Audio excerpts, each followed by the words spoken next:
Thank you for watching News Echoes. My name is Sheldon Johnson. We're here we discuss African news for global audience, and I'm so glad you are watching today. We have so many things to discuss, and but let me just bring in our usual guest, and of course with an unusual guest on this particular episode. We have all the way from Toronto, our man Sir George. Sir George Chuku, you're welcome to the program. Good morning, Sir Johnson, and good morning, Billy. Good morning, viewers from around the world. Yeah, Bidi. Well, you've introduced her already. Bidi is from Lagos, Nigeria. Bidi, you're welcome to the program. Thank you. Good to have me here. In the seat of power in Abuja, we have Dr. Osita Anyemeka. Dr. Osita, you're welcome to the program. Thank you, Dr. Johnson, and good to have you here, viewers. Last but not the least is our man in Milan. We call him Mark in Milan. Mark in Milan, you're welcome to the program. I'm always going with my hands up like this. Salutes, everybody. Morning. Yeah, maybe Morning, those hands should go up for Morocco. Morocco made it to the last 8 in the World Cup, yes. And all other African teams have gone down the drain. They put up a good show, especially Tunisia beating France, because one of the things they said in Europe here is that no African team can beat a European team. That's a proverb of the past years. Tunisia beat France 1-0, and Morocco beat Spain. Spain could not even score one penalty. Exactly. Oh, come on. Sir George, how are you reading this thing? Well, it's the sign of the times. You know, the unusual are happening already. So the status quo is finished now. It's new kids on the block. So we're looking forward to seeing if that cup will come to Africa this time. Okay. And Mark, you are copying it well. Yes. Well, we are so excited. This is the first time Morocco, an African country, not of Africa, is making it to the quarterfinal of the World Cup. And it's quite impressive. I mean, the football was created, and the Brazilians just took it over. The Germans, the Spanish, the Uruguay, Italian. I mean, Africans too play good soccer. So it's time. Yeah, thank you. Bidi, I know you may not be particularly playing football, but do you think the people in Lagos are watching closely? What are you asking me? If they are not watching, who is watching?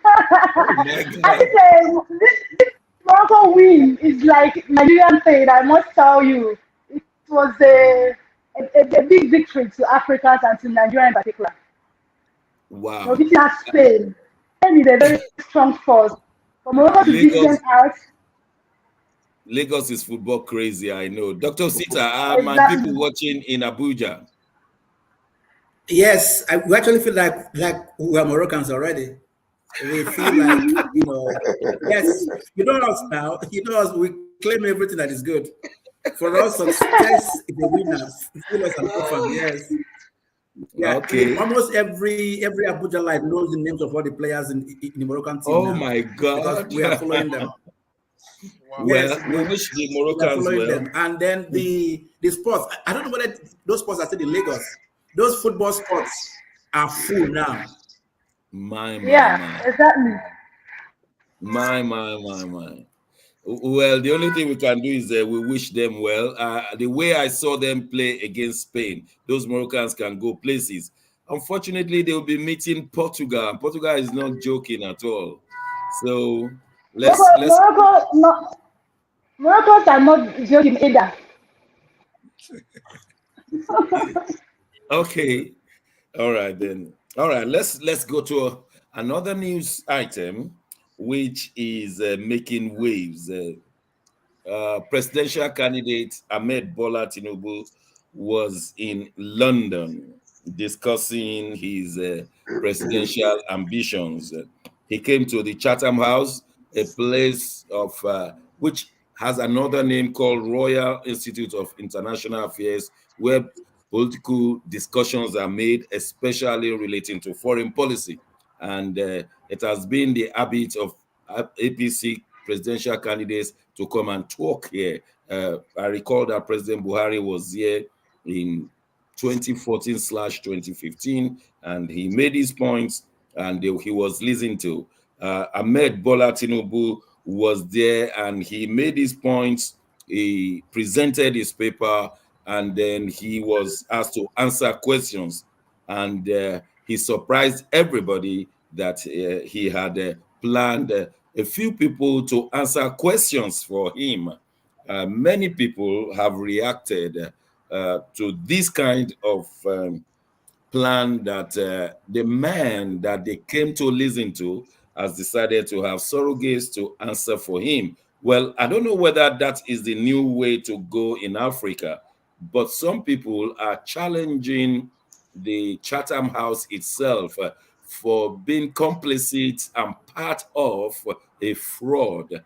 That it was a fraud that the Chatham House should invite people to come and listen to a particular person, and then the particular person has been here and they have not been allowed to hear the man.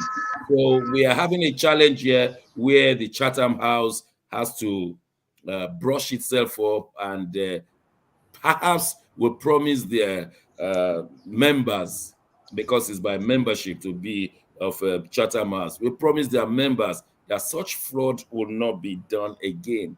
But in my own case, I'm just observing. I've just told you what has happened here, and Chatham House is having the cudgel, is having the beat. Sir George, let me start from you. Do you see it like others have seen it, or you think that was okay? Is the new APC presidential style?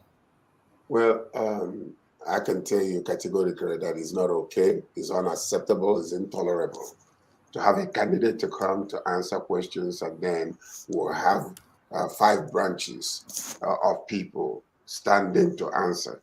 It's not done in politics, but anything is, how they say everything is possible in Hollywood. Now everything is possible in Nigerian politics. The main person to blame about this is Chatham House itself. You can see the fraternity between Tinubu and the man that was in charge there. It's already an understood situation whereby you are having surrogates to answer questions rather than the main person. I mean, who is going to rule Nigeria? Surrogates? Or is he going to be the one commander-in-chief? Are we going to have 5 vice presidents under him? Vice presidents of economy, vice presidents of health, or it doesn't make any sense whatsoever.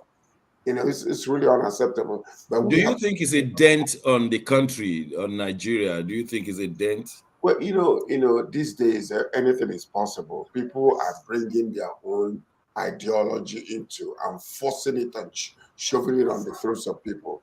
But what they are forgetting is that Nigeria, if given the opportunity, like what everybody is decrying right now, we're going to have a free and fair election.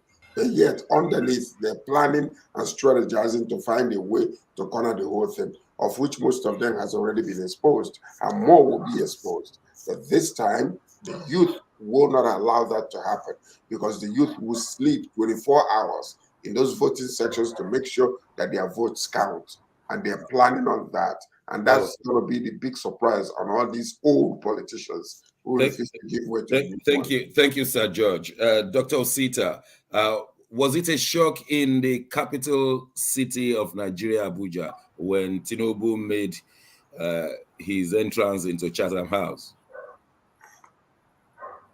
Yes, we were surprised that he didn't attend the local one, and we're also surprised that he was in Chatham House, and then we're also surprised that his trip to Chatham House was a ruse, because you cannot go to an international policy institute for debate, dialogue, and diplomacy and do what Tinubu did. Nobody does that. As a matter of fact, there is no local British tabloid that published that event, because they couldn't write the story. It does not make sense. They couldn't find the content for that story. So here in Abuja, we have been talking about it. most importantly, why he decided to fly those people there. And I think also he ambushed them. You know, I might be wrong, but he ambushed them because most of them didn't know that he was going to pinpoint them to say, James, you talk about this. Matthew, you talk about this. But he did.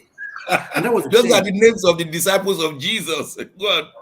Well, but the issue is that he called them one after the other to say, talk about security. The man who's talking about security has war in his state. People are being killed in his state, and he calls on the man to talk about security. That was a joke. But overall, like Sir George said, it's an aberration to politics, global politics, local politics, and individual content of the candidate himself.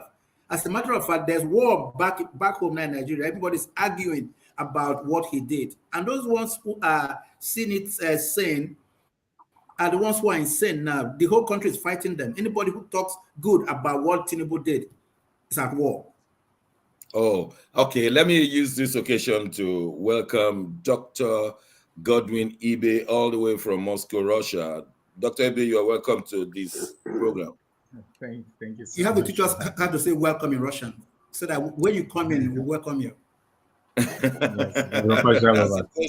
I'm learning every day. Dr. Ibe, we've been talking about Bola Tinubu's entrance into Chatham House. Let me first of all ask you, how did you find it? Because I don't want to color it for you. I found it more like checkmated everybody, just checkmate. Like tricks in the hat are finished, he just pulled another one out. Everybody, including his entourage, everyone were flabbergasted, overwhelmed, shocked. Like, nobody was expecting that. Like, the tricks aren't over. That's number one. Number two, it was this retreat that which he has said openly that it's his turn to rule. Even though it wasn't his turn to answer the question, he has shown once again that it's irrespective of how Nigerians feel about his manifesto policies, he will still be the one to. No one can, deny him of that right.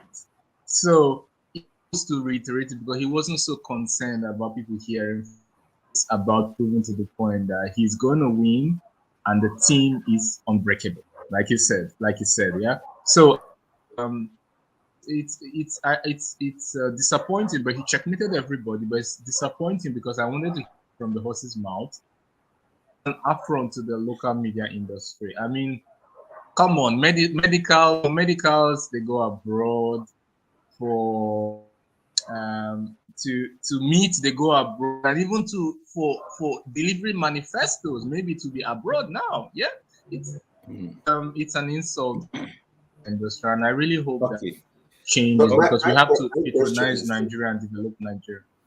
I wanted to ask a question, Dr. Johnson. Anybody here? Is this a ploy of the survival of the fittest? Because what I'm seeing here is the man, is hiding his inability to answer questions, because if he's put on spot, this is what he's been avoiding for the longest.